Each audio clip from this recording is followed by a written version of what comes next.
My ex demanded I take him back because no other woman will ever treat him like I did.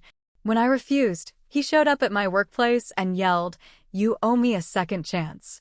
My manager looked worried as I pulled out my phone and said, "Then let's see how fast the police get here." I met Nathan during my junior year at the University of Chicago. He was charismatic, with a sharp wit that initially drew me in. We started dating, and for a while, things were good. However, as time passed, his insecurities began to surface. He would question my whereabouts constantly, get jealous over trivial interactions, and subtly try to control aspects of my life. After 2 years of this, I realized the relationship was unhealthy and decided to end it. Post-breakup, I focused on building my career. I secured a position at a reputable marketing firm located in the Leo Burnett Building at 35 West Wacker Drive in downtown Chicago. The job was demanding but fulfilling, and I was surrounded by supportive colleagues. I felt like I was finally moving forward. A few months into my new job, Nathan reached out via text. His messages were filled with apologies and pleas for another chance. He wrote things like, "No other woman will ever treat me like you did, and I can't live without you." I responded once, firmly stating that our relationship was over and that I needed him to respect my decision and space. When the messages continued, I blocked his number, hoping that would be the end of it. One Tuesday afternoon, around 2 p.m., I was at my desk preparing for an upcoming client presentation. The office had an open floor plan, with rows of desks and glass-walled meeting rooms. The buzz of typing and muted conversations created a productive atmosphere. Suddenly, the elevator doors opened with a loud ding, and in stormed Nathan. He was disheveled, eyes wild, and his presence immediately drew attention. He marched straight to my desk and, with a voice that echoed through the office, shouted, "You owe me a second chance." The room fell silent. All eyes were on us. My heart raced, but I knew I had to stay composed. My manager, Mr. Reynolds, a man in his mid-50s with a calm demeanor, approached cautiously. "Is everything all right here?" he asked, his eyes darting between Nathan and me. I stood up, meeting Nathan's gaze. "Nathan, you need to leave. This is my workplace, and you're causing a scene." He took a step closer, his face contorted with anger. "Not until you agree to talk to me. You can't just throw me away like this." Feeling the weight of the situation and the concerned stares of my colleagues, I reached for my phone. "If you don't leave now, I'll call the police." Mr. Reynolds signaled to the receptionist, who promptly picked up the phone to alert building security. Nathan's eyes darted around, realizing the gravity of his actions. He raised his hands in mock surrender. "Fine, but this isn't over." He turned on his heel and stormed out, the elevator doors closing behind him. The office remained silent for a moment longer before the usual hum of activity resumed. Mr. Reynolds turned to me, his expression softening. "Take the rest of the day off. Get some rest." I nodded, grateful for his understanding. Gathering my belongings with shaky hands, I left the office and headed straight to the nearest police station to file a report. At the station, the officers were attentive. They documented my account and advised me on obtaining an order of protection. They explained that such an order would legally prohibit Nathan from contacting or approaching me. Given the circumstances, they believed a judge would grant it swiftly. The next morning, I went to the Circuit Court of Cook County to file for an emergency order of protection. The courthouse was bustling, a maze of hallways and courtrooms. With the assistance of a court advocate, I completed the necessary paperwork, detailing Nathan's recent actions and past behaviors. The advocate assured me that the process was straightforward and that many individuals in similar situations seek such protection. A judge reviewed my petition that afternoon. After reading through my statements and considering the evidence, the judge granted the emergency order of protection, effective immediately. Nathan would be served with the order, legally barring him from contacting me or coming near my residence and workplace. For a few weeks, things seemed to settle. Then I began hearing from friends and colleagues about rumors circulating online. Nathan was posting defamatory statements about me on social media, accusing me of infidelity and painting himself as the victim. He even created a blog dedicated to tarnishing my reputation, sharing personal details and fabrications. The stress was overwhelming. I consulted with a lawyer specializing in defamation cases. She explained that in Illinois, defamation involves a false statement presented as a fact that harms a person's reputation. Given the evidence, we had a strong case against Nathan. We decided to pursue a civil lawsuit, seeking damages for the harm caused to my reputation and emotional well-being. Throughout this ordeal, I leaned heavily on my support system. Friends accompanied me to court dates, colleagues checked in regularly, and I started therapy to cope with the anxiety and stress. The legal battles were draining, but I was determined to stand up for myself and reclaim my life. As the lawsuit progressed, Nathan's actions began to have consequences. Nathan didn't stop. Even after the restraining order and the lawsuit were in motion, he found ways to make my life harder. At first, it was fake social media accounts, ones he used to keep tabs on me. I'd block one and another would pop up a few days later. He commented on my posts from burner profiles, tagging old friends and coworkers, trying to stir up doubt and drama. One account even messaged my boss anonymously with fake screenshots, accusing me of being mentally unstable and a threat to office safety. Thankfully, my boss already knew the situation and ignored it. But HR still called me in for a check-in, sitting there in that gray little office, explaining why my ex was pretending to be 10 different people on the internet just to ruin my name was humiliating. That same week, someone keyed my car. Twice. I didn't have solid proof it was him, but deep down I knew. I started taking the train instead of driving. Changed my routine. Avoided places I used to go. I didn't feel safe walking home anymore, even in broad daylight. Then something even worse happened. My mom called crying. She got a letter in the mail. No return address. Just her name, our old family address, and inside. Printed emails between me and Nathan from years ago. Private things. Stuff about our sex life, old fights, petty drama, completely out of context. A sticky note was stuck to one page. It said, "Ask your daughter what kind of woman she really is." My mom was horrified. And I was furious. That line had been crossed, now he was dragging my family into this. I filed a police report again. They took the letter and the envelope as evidence, but didn't promise much. Without direct proof Nathan sent it, their hands were tied. So I decided to go further. I hired a private investigator. A woman named Jenna, sharp as hell, ex-cop, didn't take BS from anyone. She started digging into the IPs from the fake accounts, into who might be watching my apartment building, into phone records, emails, everything. Within 2 weeks, she had something. Nathan had used a VPN for most of his stalking, but he slipped up. One of his burner accounts, one that had messaged my boss, was traced to his actual IP.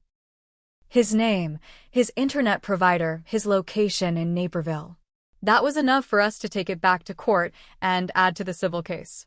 My lawyer prepped to bring this as a separate stalking charge if needed. While all that was happening, I found out Nathan was dating someone new. Her name was Mallory. From what Jenna found on social, they had been together for at least a month, and she had no clue about any of this. None. He was smiling in selfies, acting like a normal, put-together guy. I wanted to scream. How could he hide this side of himself so easily? That gave me an idea. I created a fake account. Not to catfish, just to send Mallory one message, anonymously, with links to public court records and screenshots from his harassment. I didn't say anything beyond, "Please be careful. You don't know him like I do." A few days later, Mallory blocked him.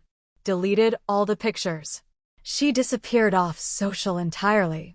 Jenna confirmed she moved back to her parents' place in Indiana. She left fast. And then Nathan snapped. That same weekend, I came home late from work. I lived in a high-rise with a doorman, cameras, the whole deal. I felt safe there, or I used to. At around 11 p.m., I got off the elevator and turned the corner to my unit. There, sitting on the floor in front of my door, was a bouquet of dead roses and a torn photograph of us. The pieces had been taped together and written over with the words, "You're destroying me." My stomach dropped. I stepped back, shaking, heart pounding. I ran to the front desk. They checked the cameras. There he was, Nathan, wearing a hoodie, walking straight past security when the desk was momentarily empty. He rode the elevator up and waited there, right outside my door, for almost 20 minutes. Just waiting, watching. I showed the footage to the police. They updated the restraining order. I got an emergency hearing. My lawyer pushed to escalate the charges. This wasn't just harassment anymore. This was stalking. Criminal. But even with everything happening, Nathan didn't stop. One day later, an anonymous tip was sent to our client services department at work. The message accused me of stealing company data, of trying to blackmail a client. It was all fake, but serious enough that IT had to launch an internal audit. I spent 3 hours locked out of my computer while they combed through everything to clear me. That was my breaking point. I stopped being scared. I got angry. I gave Jenna the go-ahead to find everything she could. I didn't want to just defend myself anymore. I wanted to make sure this man couldn't do this to anyone else again. The deeper she dug, the uglier it got. Turns out, I wasn't his first target. There was an ex before me, Laura, who had gone through something eerily similar. She lived in Milwaukee now, under a different last name. Jenna reached out to her, and she agreed to talk. She told me stories that made my skin crawl. He had threatened to post her intimate photos, followed her home, harassed her friends. She never pressed charges, just moved and cut ties with everyone. But this time we had proof. And this time, he messed with the wrong person. Now, I had two choices. Either keep pushing the civil and criminal cases quietly, let the law take care of it behind the scenes. Or go public. Tell my story. Blow it all up. And I was seriously thinking about the second one. I was leaning toward going public. Not for attention, not for pity, but because I wanted control back. I wanted the fear gone. I wanted to be the one writing the story, not him. Then the phone call came. It was around 7:45 a.m. I was getting ready for work when my phone buzzed with a number I didn't recognize. I let it ring. Then a voicemail popped up. I played it on speaker while brushing my hair. "Hi, this is Detective Harold with CPD. We're following up on an incident involving a Nathan Greer. Could you give us a call back?" "It's urgent." I froze. I called back immediately. My hands were shaking. He picked up on the first ring. "You're listed as a petitioner on an active protection order against Mr. Greer, correct?" "Yes," I said. "There was an incident last night. He was brought in by paramedics. He's currently in psychiatric hold at St. Bernard's." I sat down on the floor.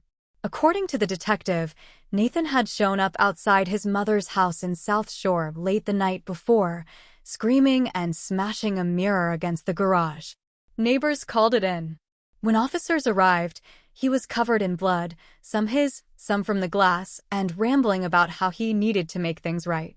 He'd carved my initials into his own arm. They didn't charge him. They put him on a 72-hour psych hold under Illinois mental health law. I didn't know what to feel. Relief? Panic? Guilt? I hung up and sat in silence for a long time. He wasn't some cartoon villain. He was unraveling. But that didn't excuse what he'd done to me. It didn't undo the stalking, the lies, the threats. It didn't unkey my car, unsend those fake reports to my boss, or untraumatize my mother. The PI called me later that day with more. While Nathan was still in the hospital, his phone was seized under the ongoing civil case for digital harassment. A judge had approved the warrant for evidence collection. Jenna's tech contact got access. What they found blew everything wide open. There were folders of screenshots, surveillance photos, even audio files. He'd recorded phone calls with me, secretly. He had a log of my daily schedule, down to the time I usually went to get coffee, which door I used to leave the office, what route I took to the gym. He had been tracking me long before he showed up that day yelling in the office. There was even a draft of an email to my building's management, pretending to be my brother, requesting a spare key be left for him. He hadn't sent it. But the intention was there. It chilled me to the bone. But that wasn't the worst part. In one of the folders labeled options, there were notes, typed, printed, and highlighted. They read like a plan. Not just to harass me, but to destroy me. Step by step. One note said, if she won't come back, ruin her job. Another, leak her nudes to scare her silent. And then one more line, red pen scribbled over the rest, or scare her enough that she asks me to come back. He was trying to terrify me into submission. That became the turning point for law enforcement. Suddenly, it wasn't just a civil case with stalking and defamation. It was attempted coercion. It was digital abuse. It was emotional terrorism. The DA got involved. A full investigation into cyber stalking charges began. But as things intensified in court, something strange happened. Nathan's father reached out. A man I'd only met twice, once at a Thanksgiving dinner, the second time at a graduation ceremony. He asked to speak in person. Said he needed to explain something. I agreed to meet in a public place, broad daylight, with Jenna sitting nearby just in case. He looked tired, old, broken in a way I hadn't seen before. He ordered black coffee and stared into it for a long time before he said anything. You're not the first, he said. But I hope to God you'll be the last. He told me Nathan had struggled since he was a teenager. Obsessive patterns. Rage episodes. There was a girl in high school who'd filed a restraining order, but the school kept it quiet to avoid scandal. His college roommate had transferred mid-semester because of boundary issues Nathan refused to respect. And his father? He tried to get him help for years. Therapy. Outpatient programs. Nothing stuck. He gets fixated, his father said. He becomes convinced someone owes him something. That he's the victim. Always. He handed me a folder. It was full of documents. Old psychiatric evaluations, counselor letters, even police reports I'd never seen. One from Arizona, when Nathan was living there for 6 months between jobs. Same pattern. New target. She never pressed charges. Just vanished. This isn't an excuse, he said. But I wanted you to know this didn't start with you. And it won't stop with you unless someone actually stops him. After that, I knew there was no turning back.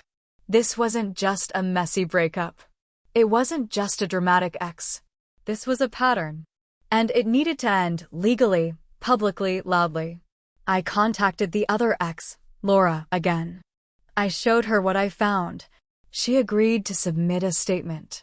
My lawyer built the case with more force than ever. The DA began preparing to charge Nathan with aggravated stalking and attempted coercion. This would go beyond protective orders. This was going to criminal court. But something happened before the arraignment. Nathan disappeared. Missed a court hearing. Phone off. Apartment cleaned out. His car was found near Lake Michigan, but no sign of him. Not dead. Just gone. And that's where things are now. Court is on hold. The DA's office has issued a bench warrant. He's officially a fugitive. My legal team is still pressing forward on the civil suit, just in case he resurfaces. But for now, my life is in this weird limbo. Every noise in the hallway, I still tense up. Every unknown number, I pause. Every dark corner, I check twice. Because when someone like Nathan disappears, you don't feel free. A month passed. Then 2. Nathan was still missing. The police said he might have left the state, maybe even the country. His father hadn't heard from him either, or so he claimed. A bench warrant was active. The case just sat there waiting. I went back to work, tried to focus, but the tension never left. Even therapy didn't touch that knot of fear in my stomach. I started to wonder if he would ever show up again, or if he was already watching. Then, 3 days before Thanksgiving, he did. I was walking back from the pharmacy. It was raining, cold, not many people out. I turned the corner near my building, umbrella low, when I heard someone say my name. I looked up. He was standing under the overhang of a bus stop. Hoodie soaked, face thinner than before, eyes wild but calm in a disturbing way. He smiled. "You ruined my life," he said. I dropped my bag. I didn't even think. I just ran. Not to the building. Not to the police. I ran into the alley. Dumb. But I panicked. He followed. I don't remember screaming. I just remember slipping on the wet pavement, slamming into a dumpster, and then suddenly he was on top of me. "Look at me," he shouted, pinning my wrist. "Look what you did to me." He pulled something from his jacket. I thought it was a knife. It wasn't. It was a photo. That torn picture of us again. Taped. Weathered. He shoved it in my face. "You said we were forever. You said I was enough." My mind snapped. Not out of fear, out of pure, blinding rage. I kneed him in the stomach. Hard. He fell back, gasping. I grabbed a broken piece of pipe from the ground and hit him. Once, then again. I didn't even feel my own body moving. I just saw red. All those nights I couldn't sleep. Every threat. Every ruined moment of peace. It came out of me like fire. The sound of footsteps finally broke through. A man from a nearby shop ran into the alley, yelling. Nathan tried to get up and stumble away, but the guy blocked him. 2 more people joined. Then sirens. Police arrested him on the spot. He was covered in blood, some mine, some his. I was shaking but alive. And this time, they didn't release him. The hospital didn't take him back. He was booked. Held without bail. The DA charged him with aggravated stalking, assault, violating the order, and digital harassment. Every part of the case was revived with new force. And when we went to trial 6 weeks later, he didn't look like the man I once knew. He looked empty. Like a shell. But I didn't sit quietly. I took the stand. So did Laura. So did Mallory, she came back. We told everything. No holding back. The judge looked at him like he was poison. His defense tried to play the mental health card, but it didn't work this time. Not with this much damage. Not with 3 women standing in court, reading the same nightmare from different pages. The jury found him guilty. He was sentenced to 12 years. Not enough, in my opinion. But enough that I could breathe again. And you'd think that was the end. But here's where I admit something. Something I never told the court. I had seen him that night before he disappeared. The day he missed his arraignment, the day everyone thought he vanished. He came to my apartment. I saw him through the peephole. I didn't answer. But I called Jenna. She got there in 10 minutes, with a man she knew from her private security contacts. They followed him. Not to hurt him. Just to track where he was staying. I never told the police. I let him sit out there for a week, on the run, spiraling. I knew where he was the whole time. Jenna fed me updates. I watched him rot. Part of me enjoyed it. Maybe that was my mistake. Maybe I should have turned him in sooner. But I wanted him to feel the helplessness I felt. The fear. The pressure. Does that make me wrong? Maybe. But revenge doesn't always look like what you expect. It's not fire and screaming and broken glass. Sometimes it's silence. Patience. Making sure someone like him feels powerless because they made everyone else feel that way for so long. And now? He's behind bars. I changed my name. I moved. I kept Jenna on retainer. I wrote everything down, not for a blog, not for a book, just for myself. To remember what happens when you ignore red flags. When you think love means saving someone who doesn't want to be saved. I loved a monster once. And I lived. But I'll never make that mistake again.